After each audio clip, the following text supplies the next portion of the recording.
नमस्कार दोस्तों, सनी शर्मा चैनल पर आप सभी का स्वागत है।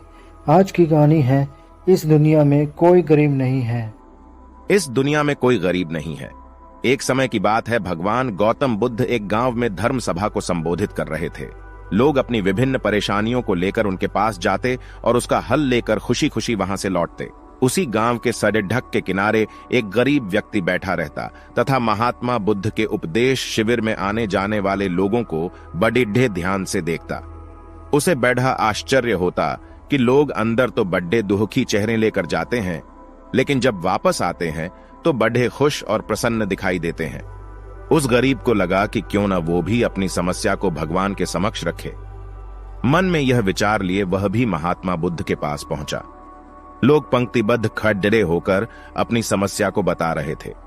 जब उसकी बारी आई तो उसने सबसे पहले महात्मा बुद्ध को प्रणाम किया और फिर कहा, भगवान, इस गांव में लगभग सभी लोग खुश और समृद्ध हैं, फिर मैं ही क्यों गरीब हूं? इस पर उन्होंने मुस्कुराते हुए कहा, तुम गरीब और निर्धन इसलिए हो क्योंकि तुमने आज तक किसी को कुछ दिया ही नहीं। इस पर वह गरीब व्यक्ति बड्ढा आश्चर्यचकित हुआ और बोला, भगवान, मेरे पास भला दूसरों को देने के लिए क्या होगा? मेरा तो स्वयं का गुजारा बहुत मुश्किल से हो पाता है। लोगों से भीख मांगकर अपना पेट भरता हूं।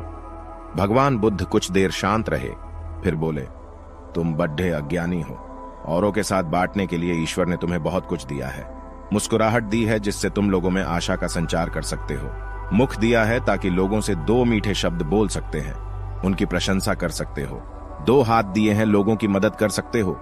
ईश्वर ने जिसको ये तीन चीजें दी हैं, वह कभी गरीब और निर्धन हो ही नहीं सकता।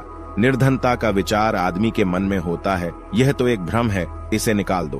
कभी भी मन में निर्धनता का भाव उत्पन्न न होने दो, गरीबी अपने आप दूर हो जाएगी।